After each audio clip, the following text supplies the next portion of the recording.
Reviewers अलौकिक में मैं आपका स्वागत करती हूँ। तो आज हम जिस घर के बारे में बात करेंगे वो है हमारी कुंडली का लाभ भाव, that is the 11th house of our जन्म कुंडली। ये वो भाव है जो हमारे डिजायर्स को पूरा करता है, हमारे विशेस को पूरा करता है। इसीलिए इस घर को लाभ भाव कहते हैं। क्यों? एक तो सबसे बड़ी बात है, ये हमारे कर्म का दूसरा घर है। मतलब जो भी हम कर्म करेंगे, जो भी हमारा प्रोफेशन होगा, जो भी कर्म है हमारा, उससे हमें क्या लाभ होगा। हमारा लाभ हमारे कर्म से ज्यादा होगा या हमारा कर्म हमारा ज्यादा मेहनत कराएगा और हमारा लाभ उतना नहीं होगा। वो 11वें घर की कंडीशन बताएगी या उसमें बैठे हुए प्लैनेट्स की। तो अगर हम 11th हाउस को अगर हम इसको समझे कि इसके मतलब अगर हम फीचर्स के बारे में बात करें, 11वां घर क्या है? 11वें घर को हम हाउस ऑफ विश फुलफिलमेंट कहते हैं, हाउस ऑफ डिजायर्स कहते हैं, house of greed, house of ambition. हमारी इच्छाएं, क्योंकि एम्बिशन ही तो है, हमारी इच्छाएं ही तो हैं जो हमें कहीं ना कहीं ग्रीड, हमें लालची बनाती है। हम ग्रीड के चक्कर में आ जाते हैं क्योंकि ये हमारा कामा हाउस है। कामा हाउस कौन कौन से हैं? 3rd हाउस, 7th हाउस और 11th हाउस। और 11th हाउस को हम बिगेस्ट कामा त्रिकोण कहते हैं। This is the house of our social network. हमारे किस तरह से हमारे दोस्त होंगे, क्या मतलब हमारे, अगर हम हमारे किसी के दोस्तों को देखना है कि उसका सोशल नेटवर्क कैसा है, वो किन लोगों के साथ उठता बैठता है, किस तरह के लोगों से उसकी इंटरेक्शन है, या उसको अपने दोस्तों से फायदा है या उसके दोस्त उसको कहीं ना कहीं उसको हानि देंगे, उसको प्रॉब्लम देंगे, उसको प्रॉब्लम में लेके आएंगे। वो हमारा 11वां घर या 11th लॉर्ड बताता है। इसकी सबसे इंपॉर्टेंट चीज क्या है? ये हाउस ऑफ मल्टीप्लिकेशन है। This is the house which amplifies everything. धीरे धीरे, और ये एक उपाच्य घर है। उपाच्य घर वो होता है जो धीरे धीरे बढ़ता है with the passage of time. जैसे जैसे आपकी उम्र बढ़ेगी, इस घर में जो बैठे हुए प्लैनेट हैं वो धीरे धीरे एक्टिव होंगे। मतलब जैसे जैसे आपको लाइफ का एक्सपीरियंस होता जाएगा, वैसे वैसे वो प्लैनेट्स आपके एक्टिव हो, आपके मतलब ग्रो होते जाएंगे। This is the house which enlarges everything. Multiplication, amplification, मतलब एक्सपेंशन, एनलार्जमेंट, मतलब बढ़ोतरी। ये घर से मतलब 11th हाउस से हम इन चीजों को देखते हैं। किसी की भी ना कहीं इस घर में जो भी प्लैनेट बैठता है वो मल्टीप्लाई करता है, एम्प्लीफाई, एनलार्ज करता है उन घरों को जहां का वो लॉर्ड है, वो वहां आके बैठा है। तो दिस इज उपाच्य house which grow with time and this is त्रिशुराया लॉर्ड। तो त्रिशुराया लॉर्ड को अच्छा नहीं मानते क्योंकि कहीं ना कहीं ये हमारे दुखों का कारण है।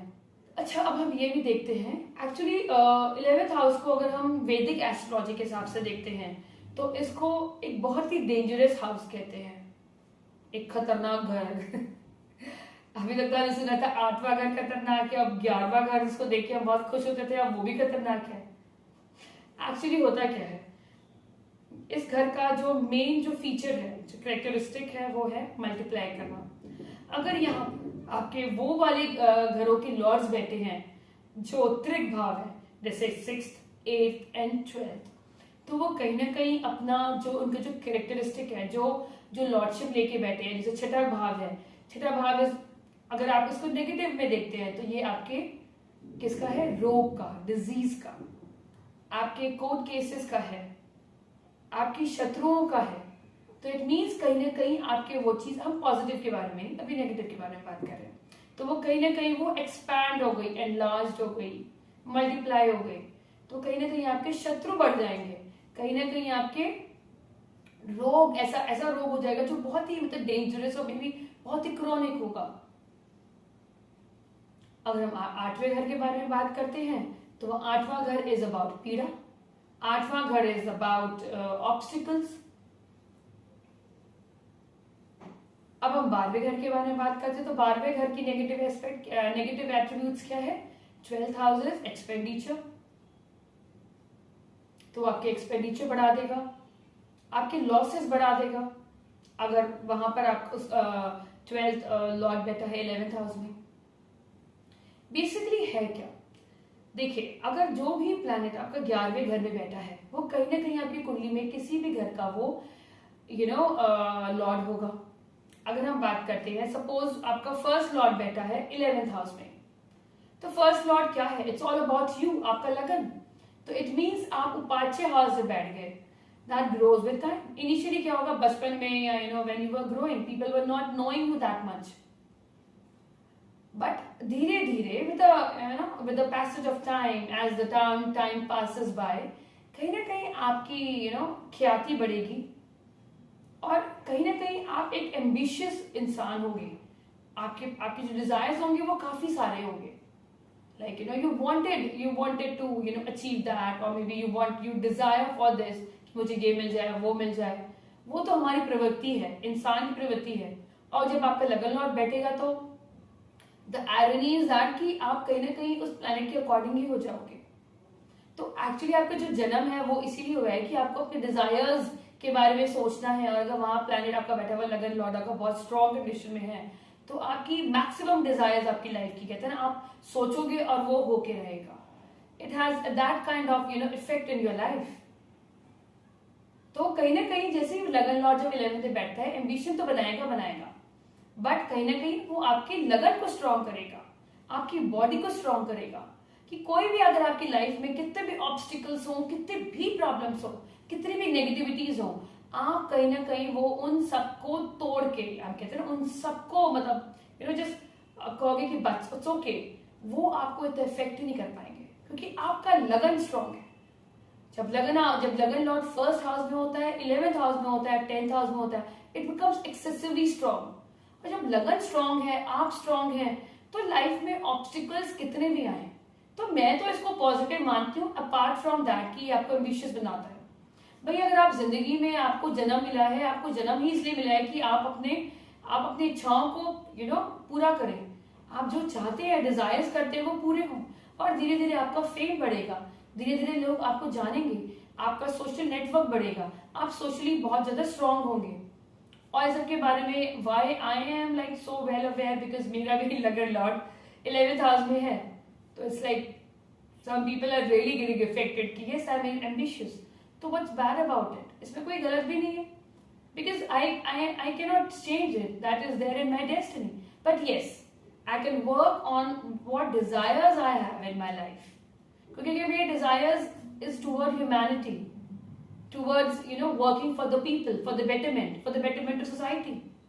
For that, if I desire to have huge money where I can serve mankind, there is no harm in that. So now, अगर हम बात करते हैं सेकेंड हाउस अगर 11th हाउस में आ जाता है, तो ये बहुत अच्छा धन योग है। आपकी फैमिली की बढ़ोतरी होगी, आपके जो एसेट्स हैं उनकी बढ़ोतरी होगी, आपकी वेल्थ की बढ़ोतरी होगी with the passage of time. ऐसा नहीं है कि जब आप पैदा हुए या आपके टीन्स में या आपके व्हेन यू आर एडोलेसेंट, तो अब आप नहीं, ग्रेजुअली आफ्टर 35, आफ्टर 40, 45, मतलब gradually 45, 50, people will take time, but definitely this house will give you immense of wealth, अगर सेकेंड लॉर्ड आपका 11th हाउस में है। अब हम बात करते हैं थर्ड हाउस की। Third house is what? Third house is communication. Third house is what? Third house is travelling, short distance travel. Third house is करेज, आपका पराक्रम, आपके एफर्ट्स, तो वो कहीं ना कहीं उनकी बढ़ोतरी कर रहा है। और third house is also the desires, the first house of the basic house of desire. और अगर आपको थर्ड हाउस के बारे में जानना है तो आई have already made a video on third house, आप वहां जाके उसको चेक कर सकते हैं। तो third house is about your attraction, your inclination, your desires, तो वो सब बढ़ेंगे आपके with the passage of time. अगर आपका फोर्थ लॉर्ड आपके 11th हाउस में है, fourth lord is all about your property, your comfort, your luxury. तो आपकी property with the passage of time it will grow. कहीं ना कहीं आप जो पैसे ले, जो प्रॉपर्टी होगी आपकी, एक घर है आपका, दूसरा घर है, इट विल मल्टीप्लाई। आप देखते होंगे लोगों ने इन्वेस्ट कर रखा होगा, एक तीन चार लाइक कई लोग होते हैं उनके पास प्रॉपर्टी में इन्वेस्ट करते हैं, और उनके पास ये तो प्रॉपर्टी उनके पास, they have not thought about it, but उनके पास just because fourth lord is sitting in 11th house, मतलब आपका चार्ट बता रहा है कि आपके कंफर्ट में बढ़ोतरी होगी, आपकी प्रॉपर्टी में बढ़ोतरी होगी। या अगर आप फोर्थ हाउस से रिलेटेड प्रोफेशन में हैं, तो वो भी धीरे धीरे with the passage of time, because you already involve yourself in that house, और वो 11th हाउस में आ गया, that is the house of gain, house of profit, it will actually grow, it will bloom. Now we talk about 5th lord. अगर हमारी कुंडली का 5th Lord 11th house में है, 5th house, I made this video, I have already made the video on 5th house.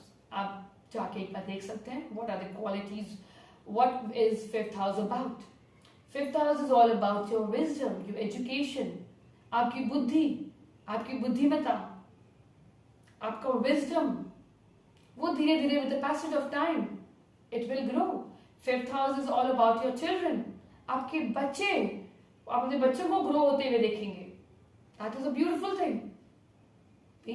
आपकी life में सबसे बड़ा आपका जो डिजायर्स यही होते हैं हमारे, एज बीइंग अ मदर, कि I should see my children, my kids should grow well in their life. They should, whatever career they have taken, and they should grow in those careers. And now if you talk about 6th house, 6th house is about competition. आपकी competitiveness बढ़ाता है. 6th house को हम ऋत्विक भाव भी कहते हैं, क्योंकि यहाँ से हम अपने जो हमारे enemies हैं, हमारे जो दुश्मन हैं, जो मतलब कहीं ना कहीं हमारे से दुश्मनी रखते हैं, अगर 6th हाउस आपके 11th में जाएगा तो वो इंक्रीज होंगे, इसीलिए उस डिजीज इंक्रीज होंगे, वो मल्टीप्लाई होगा आपका. जब 5th हाउस का जो 6th लॉर्ड है जब उसकी दशा आएगी तो कहीं ना कहीं you may get into the disease. But हाँ, अगर आप 6th हाउस के उसमें हैं, आपके प्रोफेशन में हैं, देखिए एक्चुअली एस्ट्रोलॉजी है क्या, अगर आप उस प्रोफेशन को आपने पहले ही आपके इसमें हैं, you are already into that profession, like आप डॉक्टर्स हैं, आप लॉयर्स हैं, आप फाइनेंसर्स हैं, आप किसी सर्विस इंडस्ट्रीज में हैं, तो वो आपको बढ़ाएगी, क्योंकि आप ऑलरेडी उस चीज में हैं. तो वो कहीं ना कहीं प्लैनेट आपको इफेक्ट करेगा. अगर आपकी लाइफ में you have maintained a strict routine, you are following a strict routine, you are regular in your exercises, मतलब you've been working on your body because you have like aware, you've come to know about your कुंडली कि मेरा छठा भाव 11वें घर में है, तो there are chances, तो कहीं ना कहीं आप मतलब इस तरह से हैं, तो planet will support you. और अगर आपको लगता है तो बेटर है आप अपना, मतलब अगर आपको दशा चल गई है और आपको if you have that fear, आप डॉक्टर्स के पास रेगुलर चेकअप के लिए जाएं, आप हॉस्पिटल्स जाएं. This is what the 6th Lord is actually asking you. आप अपनी बॉडी पे काम करें, उसे निग्लेक्ट ना करें. And now 7th house. 7th house is about opposite sex, it's about your spouse, it's about the partners, it's about the independent business. 7th house is all about, आपका क्या है, कामा हाउस है, तो वो क्या मतलब आप डिजायर करोगे कि मेरी वाइफ इस तरह से हो या मेरे हस्बैंड के वो इस तरह से हो, तो वो डिजायर्स अबाउट दैट जो आपका स्पाउस है. शादी से पहले भी you have the desire, नहीं मेरा husband should be like that, मेरी wife should be very beautiful, highly she should be in a highly paid job. जो भी आपके डिजायर है वो बहुत ज्यादा टू मच हो जाते हैं, जो मतलब बहुत आगे आगे कभी मुश्किल भी आ जाती है. But yes, it actually expand, amplify the desires regarding your 7th house.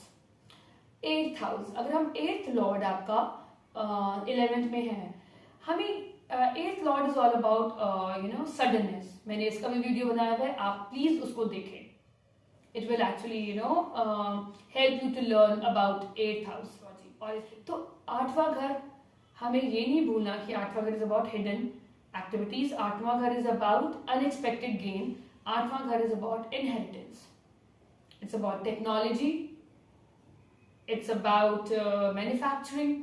तो कहीं ना कहीं अगर आप ऑलरेडी उस आप उस फील्ड में हैं जो 8वां घर दिखा रहा है, ज्योतिष ऑल्सो, तो कहीं ना कहीं आपकी जो ज्योतिष की जो आपकी जो इंसाइट है वो धीरे धीरे धीरे with the passage of time it will grow, it will multiply.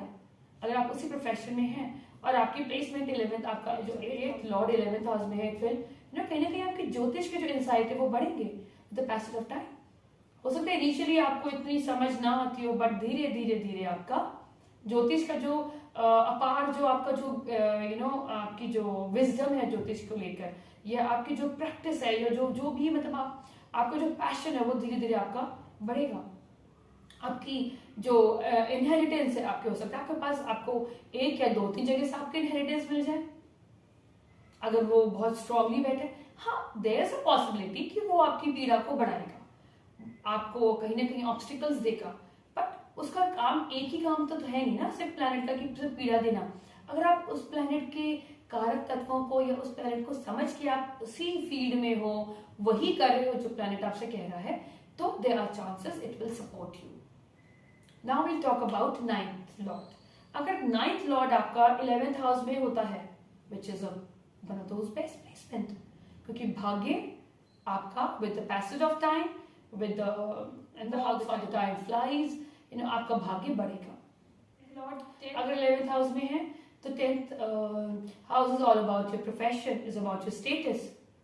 तो कहीं ना कहीं आप अपने आपके जो हो सकता है प्रोफेशन में आप एक ही जगह दो तीन प्रोफेशनल मल्टीप्लिकेशन हो जाए, आप दो तीन प्रोफेशन करो, मे बी आप कुछ और काम कर रहे हो, आप फ्रीलांसिंग काम भी करो।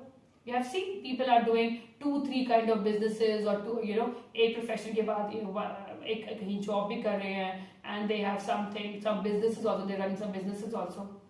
तो दो तीन तरीके से, दो तीन जगह से आपकी सोर्स ऑफ इनकम बढ़ती है। तो 10th house is all about status. आपका स्टेटस धीरे धीरे with the passage of time आपका स्टेटस बढ़ेगा, वक्त के साथ आपका स्टेटस बढ़ेगा। 11th लॉर्ड अगर 11th हाउस में ही है, which is again a very good Rajyoga, धन योगा, तो कहीं ना कहीं आपकी वेल्थ, आपके प्रॉफिट, आपका सोशल सर्कल, आपके गेन्स, आपके डिजायर्स बढ़ेंगे with the passage of time. और अगर आपका 12th लॉर्ड आपका 11th हाउस में है, 12th जो हाउस है, it's all about investment, it's about खर्चा, expenditure, it's about foreign land. तो कहीं ना इट्स अबाउट मेडिटेशन, योगा, और कहीं ना कहीं आप एकांत में रहना पसंद करेंगे, कहीं ना कहीं आपके एक्सपेंडिचर बढ़ सकते हैं, तो बेस्ट है आप उसे इन्वेस्टमेंट में डालिए, इन्वेस्ट करिए इन समथिंग वेयर आपका एक्सपेंडिचर तो आपने वो किया, बट इट इज एक्चुअली आपका इन्वेस्टमेंट करिए आप। Investment is something which you can do. तो हाँ, ये हम इसको बुरा मानते हैं, क्यों? क्योंकि खर्चे आपके बढ़ा देगा। तो नेगेटिव थिंग इज दैट खर्चा बढ़ा देगा। सो 11th house is something which grows with time। ये आपकी लाइफ की इच्छा पूर्तियों के बारे में बात करता है। So this is my analysis of 11th house। I hope you liked it। Subscribe to my channel and enjoy the videos which I post, and do comment if you have any kind of feedback।